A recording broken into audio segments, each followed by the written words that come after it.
Hello there to you. Man, look at this. Chris Hagan, Jarrett Payton, Jack Doles, I'm JB Biunno. We're going to get into X Factors now, you guys. We're going to go around. We kind of feel like the Brady Bunch here, but we're going to go around the Brady Bunch and talk about X Factors, guys that maybe we haven't been talking about on this show all week long, Big Game Bound, that we haven't really been talking about that might have a big impact out of nowhere. Don't give me Mahomes and Brady. How about an X Factor that we wouldn't see coming? Who wants to start? I'll tell you this. You think about a guy that could break a game open. You think about when these two met in November, Tyreek Hill. He's not an X factor. He's an X, Y, and Z factor. He had like 269 yards receiving, 3 touchdowns. But you're right, JB. There's always somebody. Think about Super Bowls past. There's somebody that steps up that we don't even know their name right now. Is it a special teams guy? Is it a reserve player that comes in? You think about the Patriots, their game-winning interception. Can you even name him right now, Jack Doles? The pick on the goal line against the Seahawks? No, you can't. No. Neither can I. You know why?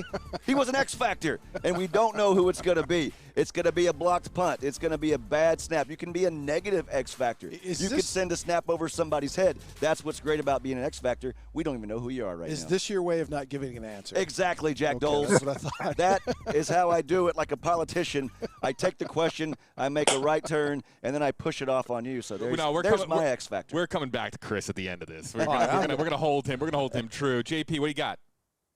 Mecole Hardman, I think. Why not? Oh, yeah. Yep. You know, you think about offensively what, Kansas City does, and we've been talking about the X factor all week, not like in segments, but the guys that we know, the household names, Travis Kelce and Tyreek Hill and Mahomes. But to me, if you're going to have to find a way defensively for the Buccaneers to stop those guys, it's going to leave Hardman open to be able to make plays, and we know he has the speed, and that's where I always say you got to pick your poison with KC, is because you try to take away the well-known guys, but if you don't, another guy can burn you. So I think Hardman has an opportunity to be an X factor in this game, not just on the field and offense, but also on special teams.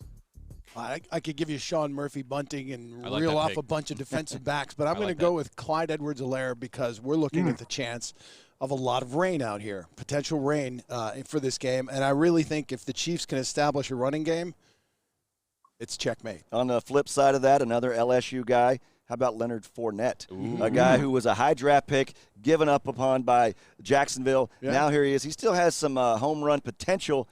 And as you said, an ugly day, a mutter, or wet track.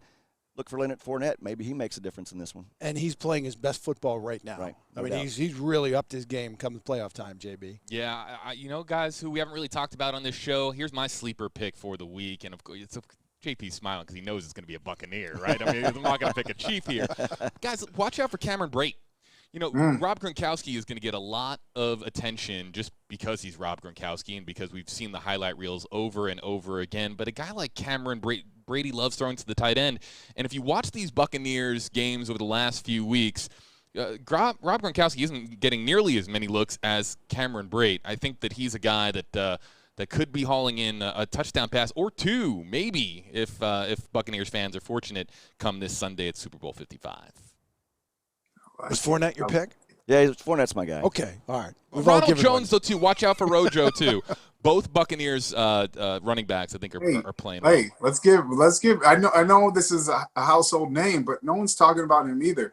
Mike Evans, man. Why can't he be the X factor? I feel like we're always talking about the offensive stars on the Chiefs, but we're not talking about the guys and the offensive talent that they have on the Buccaneers side as well. Evans is one of those guys that can take over a game, and with his athletic ability, his size, he can go up and get the ball. And this could be one of those opportunities on a muddy track. We know both quarterbacks can still throw when it's raining out. I know it's 75% chance rain, but that can mean going up against smaller DBs, which we know that KC likes to put into the game to be able to stop the run. It could give him the opportunity to go past him or go up and go get one of those high pointed balls and bring it down for a touchdown. He's a big home run threat every time he's on the football field. Yeah, and for those viewers that weren't here at the beginning of the show when we had NFL Hall of Famer Dan Hampton on and our own Jarrett Payton here asked, give me an X factor for the game. The first name out of his mouth was Mike Evans, number 13. And, Mike Evans, beloved here in Tampa Bay. This is one of the longest tenured Bucks. So if that is your X factor here in Tampa Bay, there's some smiling Buccaneers fans out there.